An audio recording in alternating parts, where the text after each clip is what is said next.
Hi, we're here today to talk about mast cells, autoimmune disorders, and comorbidity. But first, we can talk a little bit about an introduction about who I am. My name is Roselle O'Brien. I have MCAS and a bunch of other diagnoses as well. And I'm a therapist. I'm a nurse. I do a lot of creative arts things and writing and supports for people with mast cell issues and disorders. And there's information about me. You can check it out when you have the PDF of the slides to look at. And the work that I do. I've worked over 13 years with people who have mast cell issues and disorders, supporting them and in as many ways as I'm able. And you can check out my website. And always contact me if you have any questions about anything and contact Mast Cell Action. Our roadmap for today, we're going to talk about laying the foundation, which is a basic talk about mast cells and what they do. We're going to look at the medical model and the continuum of care. We'll take a look at immune and autoimmune systems, autoimmune disorders, understanding what comorbidity is all about, and thinking about what mast cell aware supports and strategies look like. So in a nutshell, mast cells are white blood cells. They're located in the connective tissue throughout the entire body. They're in every organ system, including the brain. They're part of the body's immune response and the body's inflammatory response, and they are our body's first responders to perceived dangers and threats, to keep us healthy. And the whole goal of mast cells is to maintain homeostasis, which is balance, and that everybody in our bodies, that we're healthy and well. Mast cells, they're our body's first line of defense against viruses, bacteria, foreign substances, pathogens. It's our immune response. They help protect the body against the same kinds of things or anything that it sees or perceives as a threat, which is our adaptive immune response. Regulates blood pressure and heart functions. Mast cells regulate wound healing. They regulate the body's inflammatory response. They regulate most hormones in the GI tract. So they are influencing weight gain, weight loss, and they directly activate pain nerve fibers, which brings on pain and also helps to shut down our perception of pain and our feelings of pain. It involves headaches and chronic pain, and there's so much more that mast cells do. But that's kind of just to give you an idea that it really is happening constantly in every organ system in your body. Mast cell activation basically in 4 steps, because we hear a lot about mast cells have to get activated. First, number 1, step 1, the mast cells encounter what they perceive as a threat or a possible danger. They're kind of sensitized. There's this moment, and then bang, they're activated. So when they're activated, step 2 is they degranulate, which means they crumble. Step 3, when the mast cells are degranulating, when they're crumbling, they pump out hundreds and hundreds of mediators, which are chemicals, into the body. And these mediators, they just flood our systems. And step 4 is the receptors, think doorways. When mast cell specific mediators hit their mast cell receptors, their doors, those substances, they get into our bodies and they interact with our body. But when it's talking about mast cell specific mediators and their specific mast cell receptors, histamine, for example, is a mediator. So if you're thinking of it as doorways, there is a histamine 1 doorway that only histamine 1 can go through. There's a histamine 2 doorway that only histamine 2 can go through. So there's zillions of these receptors, but they're very specific. There's one for every single different chemical mediator, for chocolate, for everything that we take into our bodies.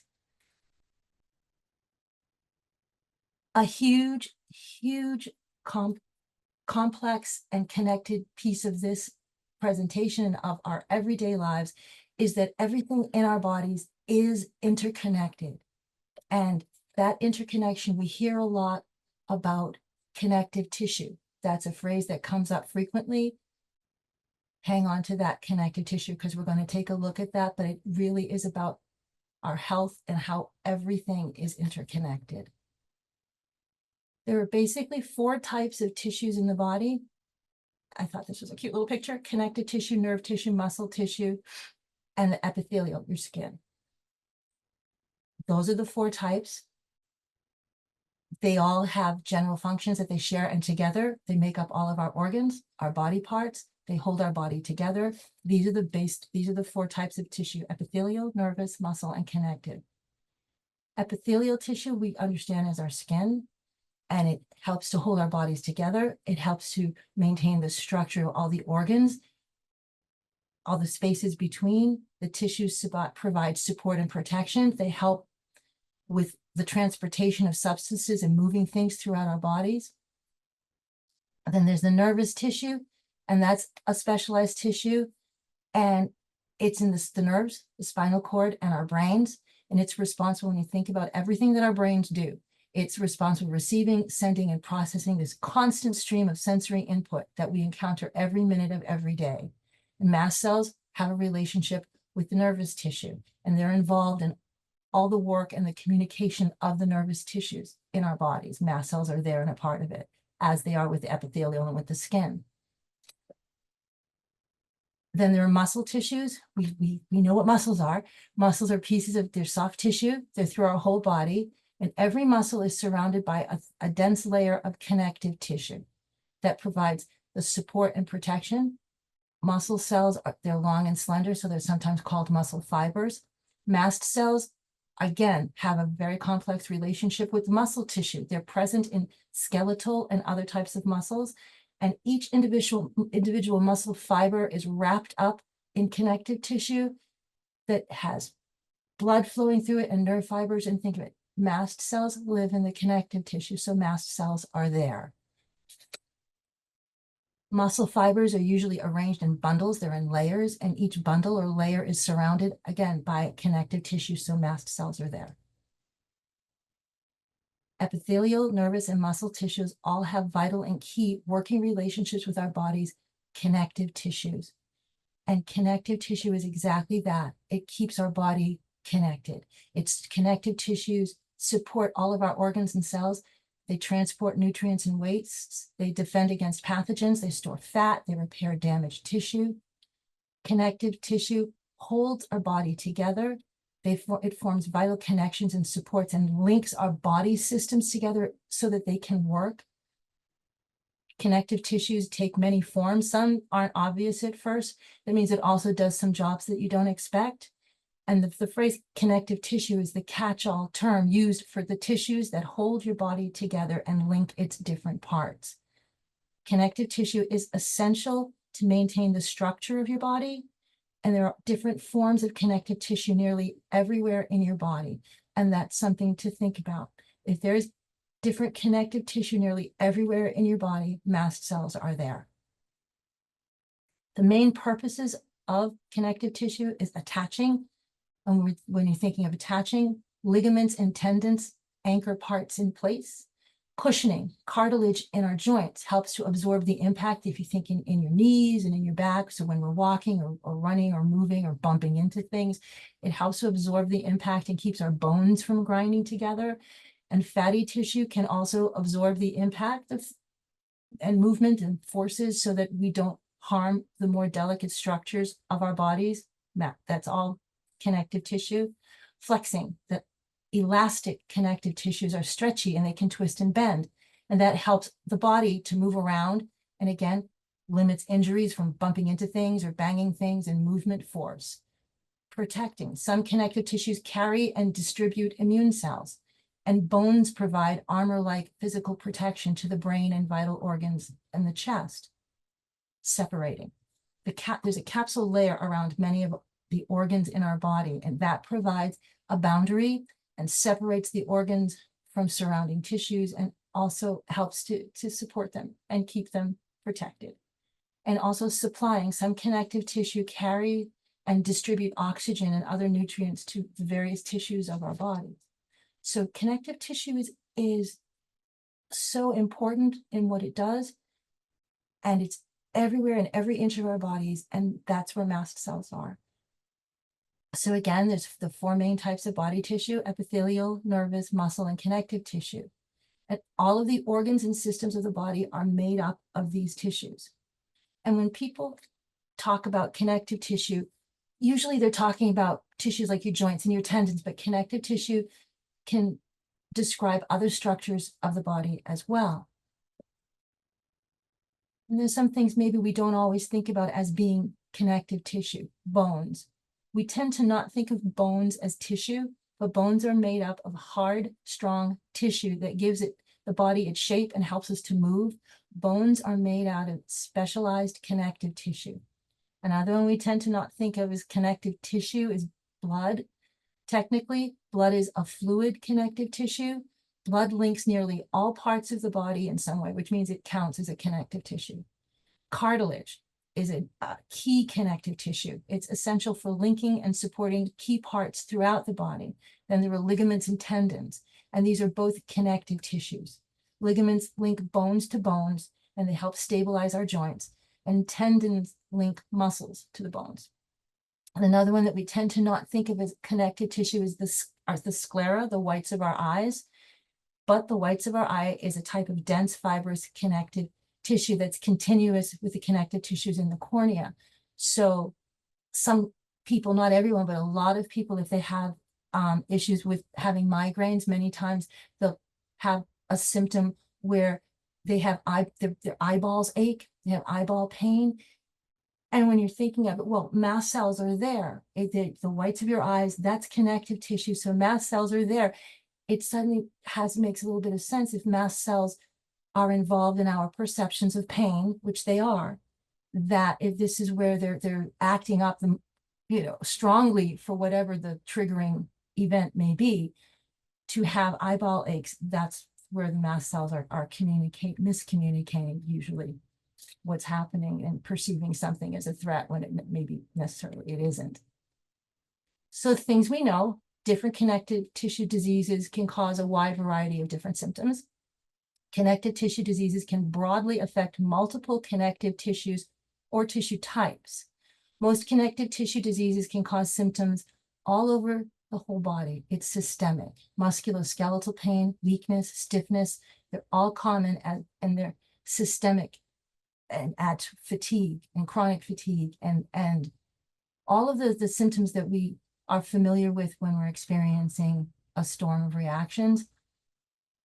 It's because the connective tissue is in every organ system and everywhere in our body, and mast cells, our cells in our body, they communicate quickly. Think of it as rapid fire on a highway, communicating back and forth. And if the information isn't always correct information that the mast cells are sharing, it results in so many of the symptoms that we experience in a mast cell storm or just having mast cell reactivity.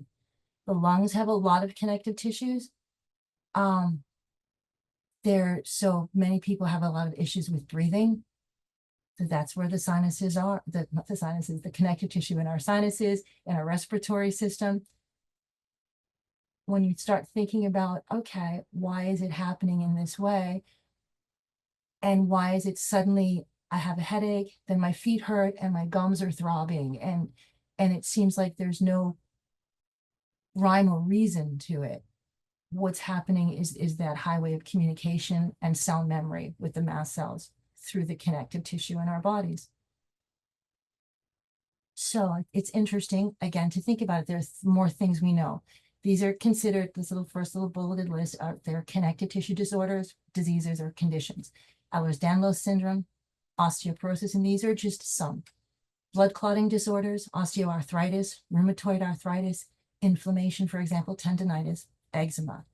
And then this other little second bulleted list are mast cell activation related disorders or diseases or conditions. And they include Ehlers-Danlos syndrome, osteoporosis, blood clotting disorders, osteoarthritis, rheumatoid arthritis, inflammation, and eczema.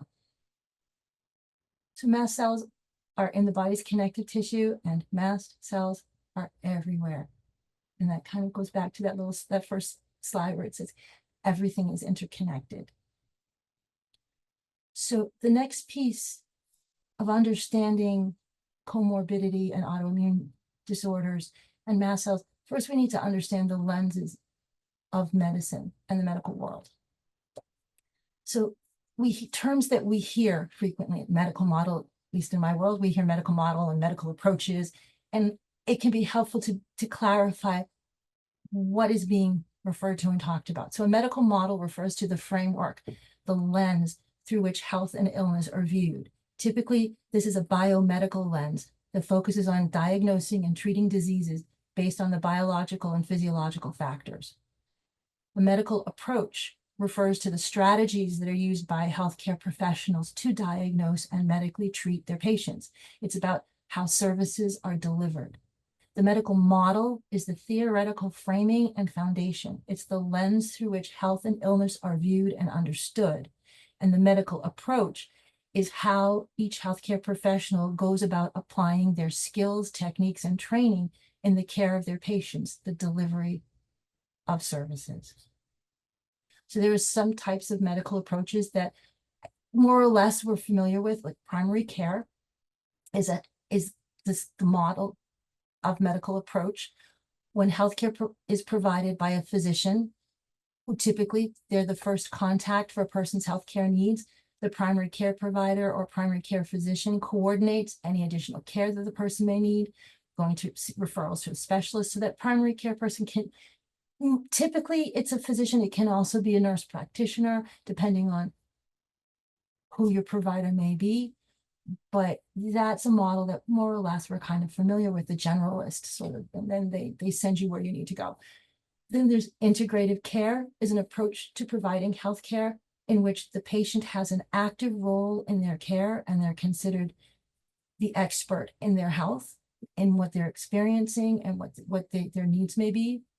Integrative medical practitioners focus on the patient and not the disease and apply a broader approach to healing, and it includes traditional medicine, complementary medicine, and alternative medicine approaches.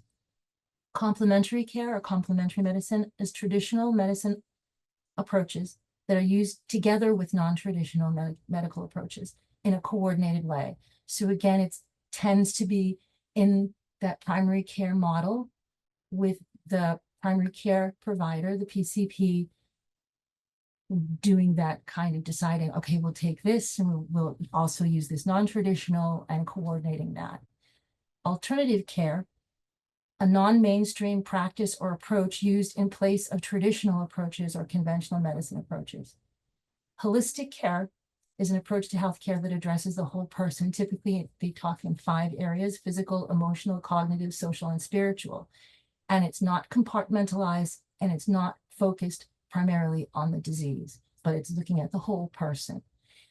Palliative care, we tend to think of palliative care many times as something that you do in hospice or when you're supporting someone if they have a terminal illness and it's end of life.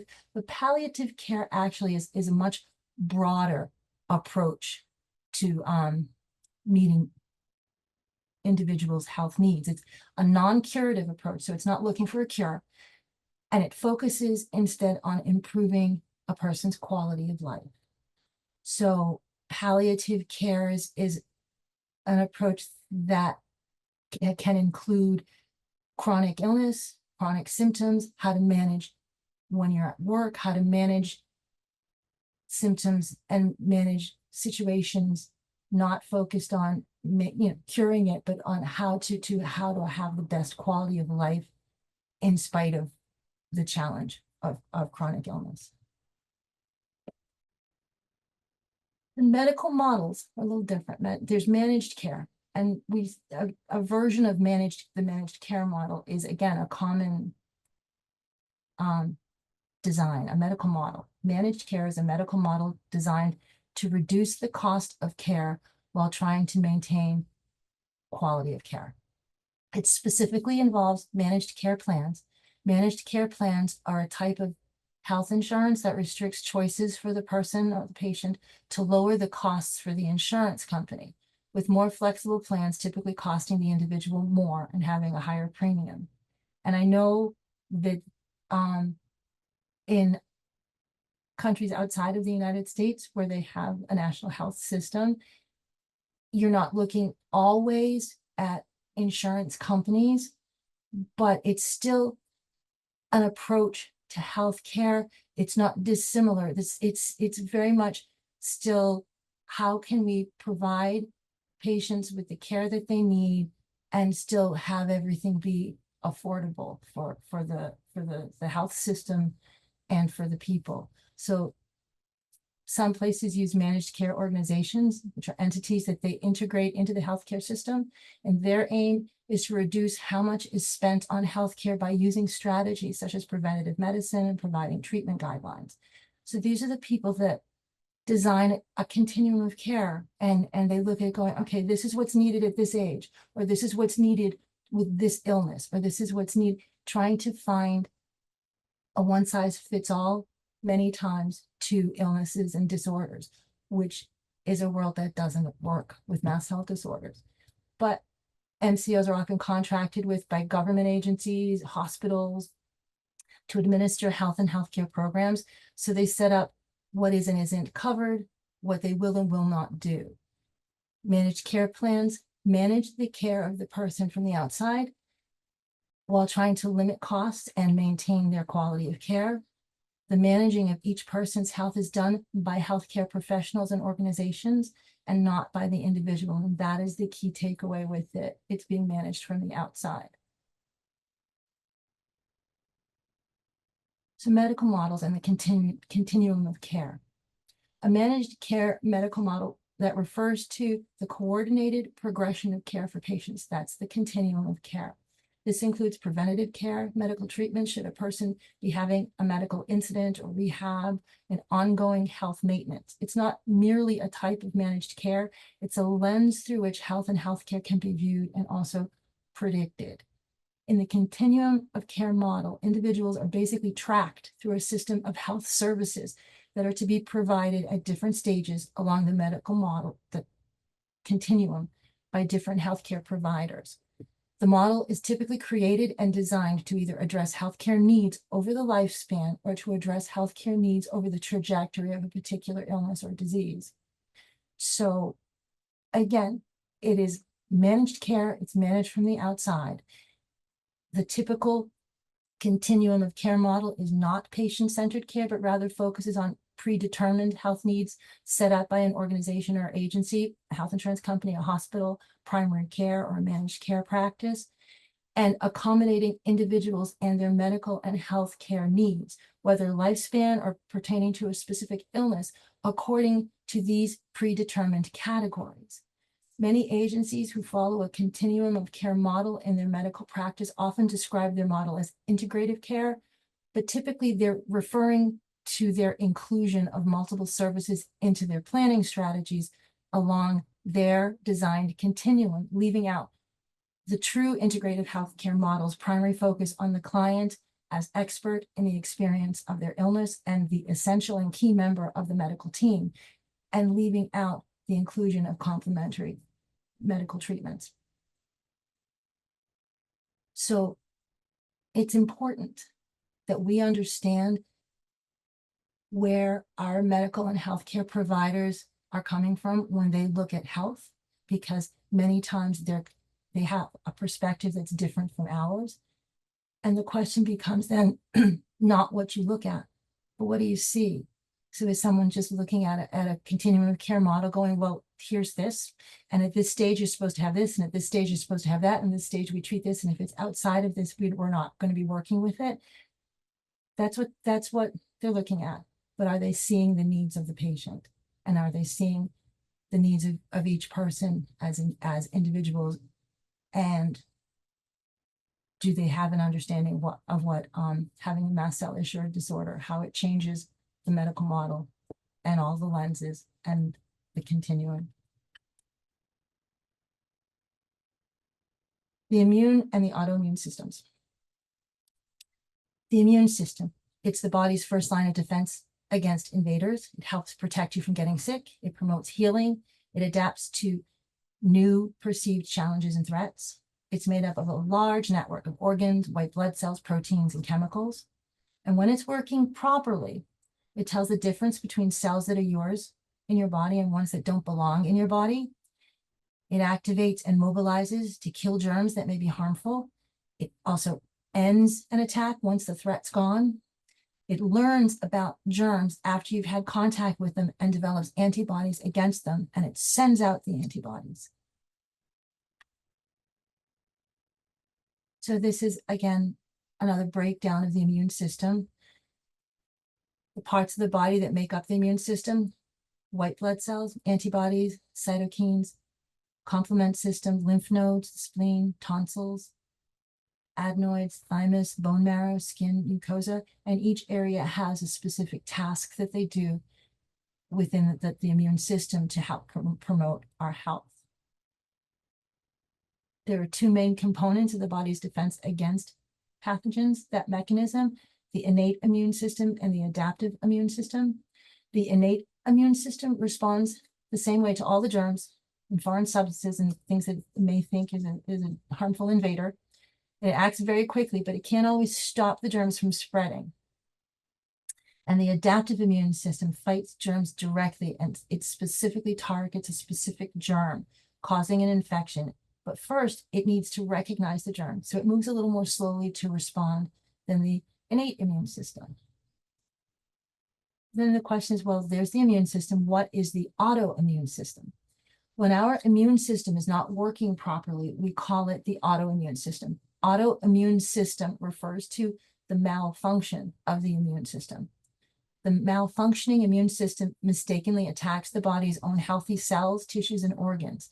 And this happens when the immune system is not able to tell the difference between foreign substances and the body's own cells. Autoimmune disorders. First, just for clarification, there are autoimmune disorders and there are inflammatory disorders. Both autoimmune disorders and inflammatory disorders are conditions where the body's immune system malfunctions. They differ in which part of the immune system is affected. Autoimmune disorders involve dysfunction of the adaptive immune system, where the immune system mistakenly attacks healthy cells, leading to chronic inflammation and tissue damage. They often require treatments that target the adaptive immune system, such as immunosuppressants. Autoinflammatory disorders are caused by a dysfunction of the innate immune system, leading to recurrent episodes of sterile inflammation without the involvement of adaptive immunity, characterized by periodic or chronic systemic inflammation. May be managed with anti-inflammatory medications or biologics that target specific proteins. So the current research does recognize that autoimmune and autoinflammatory disorders, there's an area of overlap. And they recognize the suggestion that it's a spectrum is more of an appropriate descriptor than these are two separate areas with distinct boundaries that don't connect. And some conditions exhibit characteristics of both autoimmunity and autoinflammatory, which just highlights this connectivity and how complex our immune system really is. There are more than 100 different autoimmune disorders. They can affect almost any organ or tissue of the body, depending on where one's immune system malfunctions. So joints and muscles, it can be rheumatoid arthritis, lupus. These are just a few examples for each area. There's in your skin and your blood vessels, so the Sjogren's syndrome, which is where your eyes and other areas lose the fluid and the moisture, they get very dried out. Psoriasis, scleroderma. In the digestive system, Crohn's disease, celiac disorders, ulcerative colitis. In the endocrine system, type 1 diabetes, Addison's disease, all of the thyroid things are under there. And in the nervous system, there's multiple sclerosis and chronic inflammatory, demyelination. Oh gosh, the word's myelination. The myelin sheathing for the muscles in our brain wears away in that issue as well. Understanding comorbidity, and this is all part of looking at the autoimmune versus the autoinflammatory. We're looking at a bunch of compartmentalized little boxes of diagnoses. In understanding comorbidity, again, this is understanding what medical professionals mean by comorbidity and where mast cells do and don't fit that model of understanding. Morbidity, and this is from the Tabor Cyclopedic Medical Dictionary, is the state of being diseased. And comorbidity is the presence of one or more additional diseases or disorders co-occurring with a primary disease or disorder. So it's dividing up a little bit compartmentalizing what's going on. Comorbidities are medical conditions a person may have in addition to a primary diagnosis. A person can have one or more comorbidities. Morbidity in medicine refers to the state of having a specific disease or condition. Adding co in front of this word means two or more conditions occur together. Comorbidities aren't in separate compartments. Comorbidities can interact in ways that can affect one's health and one's approach to managing their health needs. Other terms people sometimes use to describe comorbidities include coexisting conditions, associated conditions, related conditions, multiple chronic conditions, multimorbidity. In acute medical situations, a medical primary diagnosis is the main condition or the main illness that a person presents with during a visit to their healthcare provider. It's the condition chiefly responsible for the person being at the doctor's office or hospital or urgent care in that moment. The primary diagnosis is the reason why the person receives medical care in that moment. A principal diagnosis, on the other hand, is the condition after studying, which is specific to that doctor's visit. So they're breaking it down. Again, why you're experiencing symptoms, you go to the doctor. Well, they're breaking it down into, is it this little box or is it that little box? A person is admitted, for example, to have a total knee replacement due to osteoarthritis. During the hospital stay, the person might suffer a heart attack, myocardial infarction.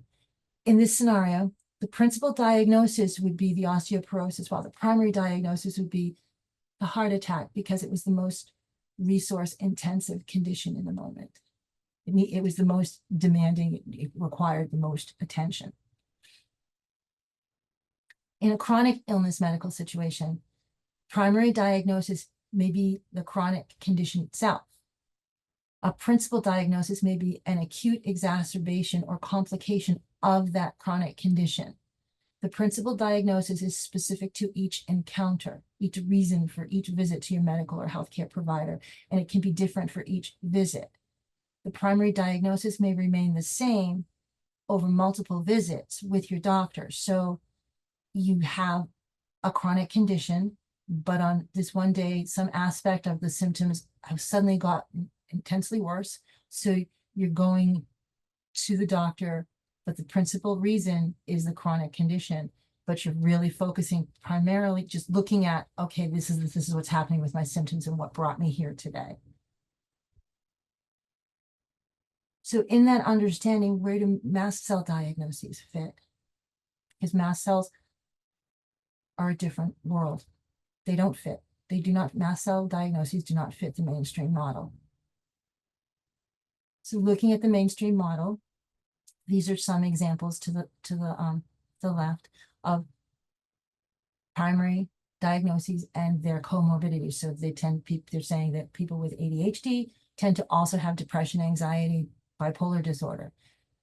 People with arthritis may also have COPD, dementia, diabetes. COPD, you'll see cardiovascular diseases, osteoporosis, anxiety, depression, GI diseases, asthma, along with that. Heart failure, type 2 diabetes, sleep apnea, obesity, high blood pressure. So heart failure, these are looking at comorbidities and with the primary medical condition. Again, it's compartmentalizing it. The Mastocytosis Society Canada lists on their website 36 different disorders from a survey they conducted of existing mast cell patients in Canada. And I think this was in 2018. The list includes the following conditions as comorbid to a primary mast cell diagnosis: Addison's disease, anaphylaxis, anemia, angioedema, arthritis, and specific rare diseases within arthritis diagnosis, cerebral tumors, Charcot-Marie Tooth, chronic fatigue syndrome,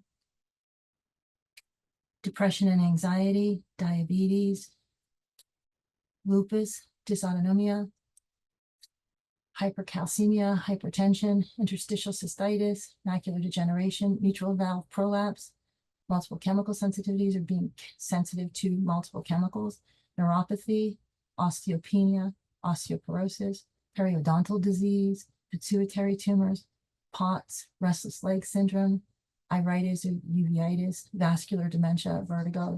These are just some. And again, compartmentalization is a factor that's prevalent in medical contexts and how diagnoses are looked at, and that doesn't work with mast cell involvement in mast cell diagnoses. Compartmentalization within the context of medical comorbidity refers to understanding health and diseases through a lens of separation, as if each diagnosis that a person may carry is in a separate box or a separate compartment from the others. It represents a fragmentation of knowledge and of understanding. It also represents a fragmentation in the provision of care. Through focusing closely on each compartment or specialty area, we lose the broader picture, dots aren't connected, and ultimately patients suffer. How can doctors and medical professionals correctly diagnose and appropriately treat something they haven't been trained to recognize and they don't fully understand? Thinking outside the box, with mast cell activation related issues and disorders, what is the primary diagnosis? Some people, with everyone, it's highly individualized. Some people may have a presentation of symptoms and an experience of mast cell activation that is extremely debilitating, that ends up being, here is my diagnosis, and they may carry a diagnosis of MCAS or a systemic mast cell disorder. It's another way of phrasing it. But then if they also, for example, have all this and meet the symptom criteria for a diagnosis of Ehlers-Danlos syndrome, and a diagnosis of asthma, and a diagnosis of fibromyalgia. If you look at all these diagnoses in separate compartments, what you're missing is what is the connection, and mast cells are the connection.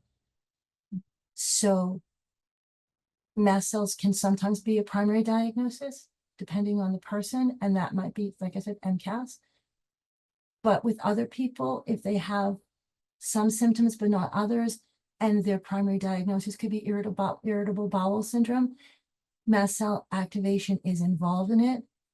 So, and unless there's an understanding of the connection and how these aren't separate compartments, but they're all related because there's something going on with the mast cells, then treatments and supports aren't as complete as they could be. There's a whole area of intervention that's not being included because it's not understood. And that's a whole area where people could be feeling better, tools for their toolbox of health. That's not even being acknowledged, that's being there. It's nobody's fault, but it just underlies the urgent need for education for the patients and especially for the healthcare providers. And in understanding that mast cell activation may not always be the cause, but is an influencing factor, and it shouldn't be ignored. Autoimmune disorders specifically, they involve mast cell activation and mast cell behaviors to varying degrees depending on each person. How does this individuality in each person's presentation of symptoms affect a primary diagnosis? And it absolutely affects what that primary diagnosis is about. Does that mean that mast cells aren't involved, or that we shouldn't know about mast cells in our bodies? Absolutely not. We need to know because they are this connecting piece of health, and that needs to be understood and supported. So how might mast cell activation awareness and knowledge possibly change our understanding of comorbidity, if at all? Comorbidity, in my understanding, in the way I take it, it supports the compartmentalized approach to healthcare and disease. And because I have this, but I also have that. I have a mast cell disorder. I broke my arm. Okay, the broken arm, that could be considered something I'm having in addition to it. But I have mast cell disease and I have fibromyalgia. Those aren't two separate things. They're connected and related.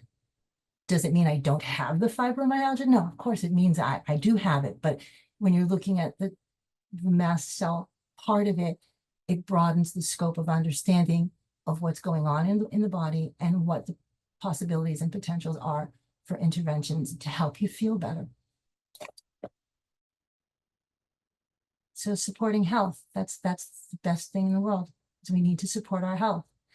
Supporting our health begins with awareness. Awareness includes understanding the details of our unique health needs, our physical health, and how highly individualized mast cell activation related issues and disorders are for each person in what they experience and their presentation of symptoms.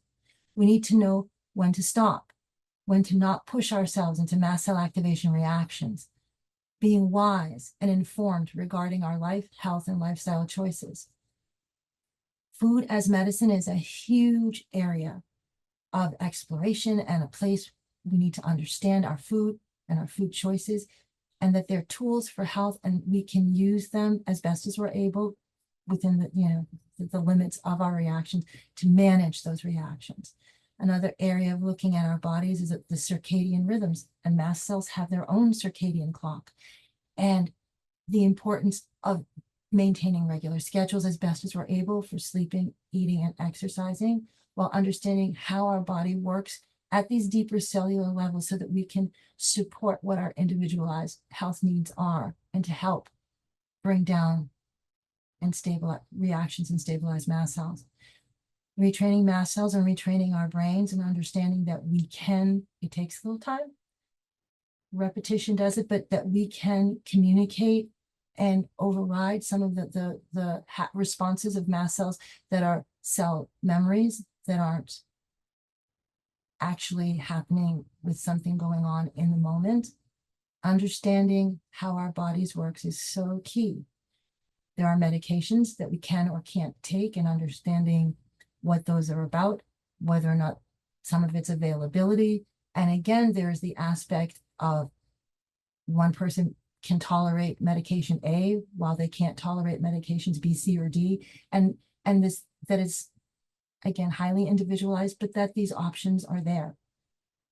Stress management interventions. Stress so much exacerbates symptoms. And stress isn't just emotional stress. It's also, if you're doing, you don't have to be working to be doing tasks and you're focusing on them, that focus is a stress. Temperature, dealing with the heat, dealing with the cold. These are all stressors, not emotional stresses. Yes, the emotional stressor is part of it, but the stress of the, for example, the heat wave that we've very recently been living through, our bodies know and experience the elevated temperatures and respond to the stress of the heat in a physical way. There's also vagus nerve focused breathing, understanding the fight-flight response and strategies for using the vagus nerve to help us manage symptoms. Sleep is another huge, huge help, and it can be so elusive because it can be very hard to sleep when managing mast cell reactions and they're interfering with that, but still trying to do as much as you can, if not sleep, for relaxation, and the stress management is tied in with that. Mindfulness, yoga, Tai Chi, music, the creative arts, all of that's a part of it. And there's tons of information on the Mast Cell Action website, and they offer events and things to do and participate in that's so helpful in managing symptoms and having these wonderful strategies for self-care. So our own life has to be our message. And so many times that's the bottom line, ultimate truth is what we do, what we know that we need to do to support our health, and staying true to that, and in sharing those truths to others, is the only way that supports. And I am an optimist, but I think if we are showing and able to communicate with the medical world in a language with an approach that they understand, and if we understand this is the medical model, this is how they understand comorbidities, this is how they're looking at it. And if we learn a little bit of that language, so we're presenting, okay, well, this is my life, and this is what I'm experiencing, and this is how I understand that it fits, their changes can happen. I'm very hopeful. See what happens. And that's some references broken down into different physical areas and medical models if you wanted to look at them. And that's the presentation.